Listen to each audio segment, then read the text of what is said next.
என்னுடைய மனக்கோட்டை அது மட்டும் இல்லப்பா எனக்கு வயதாகி விட்டது இந்த நாட்டின் பொறுப்பையும் அப்படியே மனக்கோட்டை கட்டி செய்து முடிக்க ஆகட்டும்.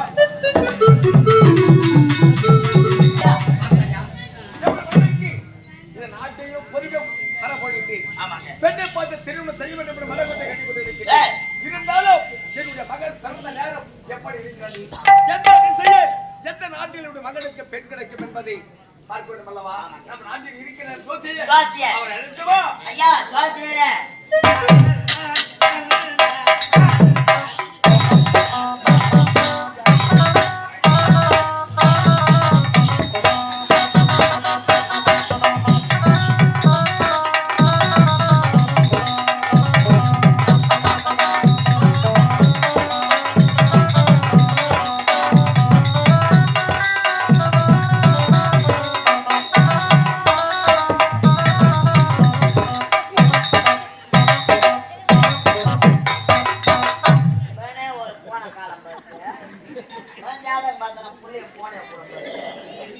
ஐயா ஜோசியரே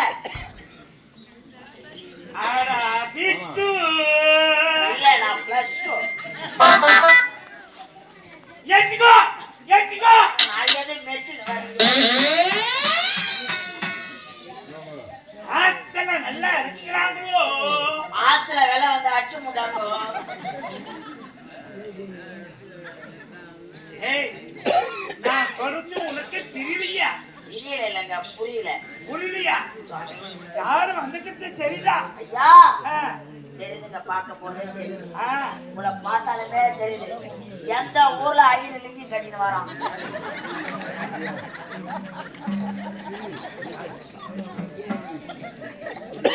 மாமிசம் சாப்பிடாது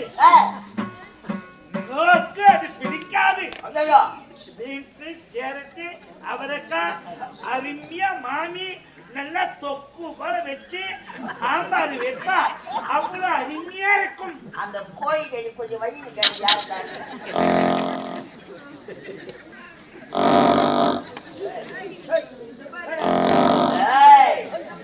சேர்ந்து ஓப்பன் ஆகுது ஐயா இருக்கிறாரோ? ஐயா இருக்கிறாரு ஐயா. சாமி வந்ததுன்னு சொல்லு. சாமி சாமி வந்துக்கிறீங்க ஐயா. ஜோசியர் வந்தாரு. உள்ள எடுத்து வா ஐயா வாங்க. ஓ காலை விட்டுட்ட பாரியா தொண்டல பாரு.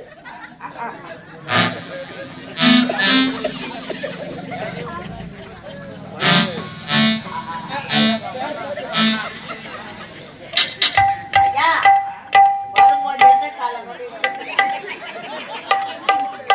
அந்த காலம் மறந்து இப்ப எந்த காலம் உனக்கு மொட்டை அடிச்சது பத்தல இன்னைக்கு என்ன பண்ணுனே தெரியாது நான். ஐயா சாமி நீங்க கை தூக்காதீங்க எல்லாம் பிளாட் ஆயிடுவாங்க. அம்மா வாசனை ஜப்பாது வாசனை. ஐயா கை கை போடுங்க. ஐயா நமஸ்காரம். வாழ்க வாழ்க வாழ்க வாழ்த்துகிறேன். ஐயா ஜோசியர் வந்திருக்கிறேன். ஐயா உங்க அரசாங்கத்துல நான் வேலை செய்யறேன். காலமா வேலை செஞ்சுக்கிட்டு வரேன். இதுக்கு திடீர்னு ஆட்சிங்க அதனால தான் ஒட்டோடமா ஓடியாருந்தேன். அடுத்த காலம் என்ன தெரிகிறதா? எனக்கு மனிதாகி விட்டது அல்லவா? அதனால் இந்த நாட்டின் பொறுப்பை என்னால் செய்ய முடியவில்லை. நாட்டின் பொறுப்பை மகனை ஒப்படைக்க வேண்டும். அது மட்டுமில்லை, அவன் எந்த நேரத்தில் பிறந்திருக்கின்றான், அவனுக்கு திருமணம் செய்ய வேண்டும் என்ற ஆசை, எந்த திசையில் பெண் கிடைக்கும் என்று ஜாதகத்தை கணித்து எனக்கு உரைக்க வேண்டும். இவ்வளவுதானே நீங்க சொன்னாக்கா நான் மறுப்பா சொல்ல போறேன். அப்படியே ஜாதகத்தை பார்த்து அதுக்கு அதுக்கா புட்டு வச்சிருக்காங்க. அப்படியே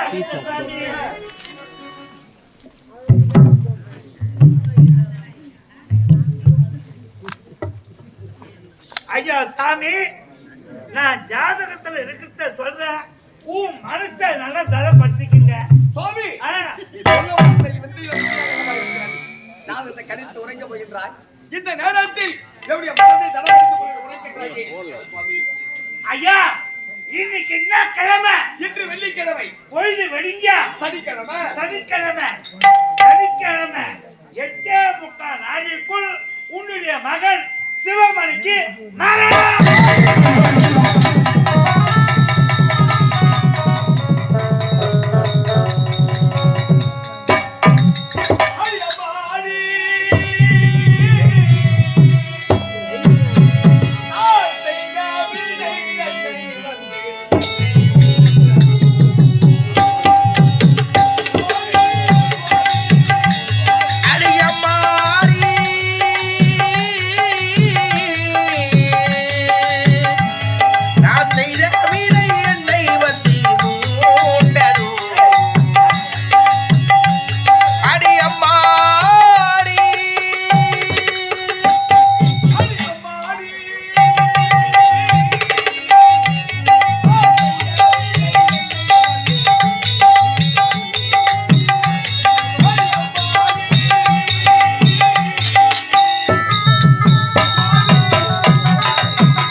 சொன்னேன்.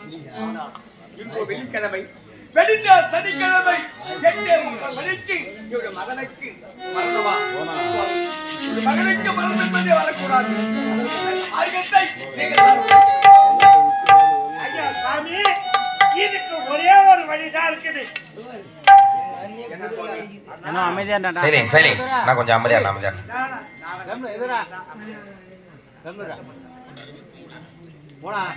இதுக்கு ஒரே ஒரு வழிதான் இருக்குது ஐயா. என்ன சுவாமி? உன்னுடைய மகன் உயிரா இருக்கணும்னாக்கா உன்னுடைய கோட்டை சுத்தி இரும்பால் கோட்டையை கட்ட வேண்டும். இரும்பால் கோட்டை கட்ட வேண்டும். அந்த கோட்டையை சுத்தி அக்கினி சோலை வீச வேண்டும். அந்த இரும்பு கோட்டையை சுற்றி அக்கினி சோலை வீச வேண்டும். அப்படி இருந்தால் உன்னுடைய மகனுக்கு உயிர் என்பதே கிடையாது.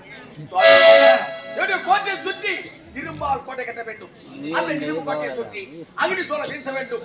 அந்த இரும்பு கோட்டைக்குள் அன்று இரவு என்னுடைய மகனை என்னுடைய மடி மீது வச்சு உறங்கியிருந்தால் அந்த இரவு முடிந்துவிட்டால் என் மகனுக்கு மரணம் வராதே. அப்படி அடுத்த சுவாமி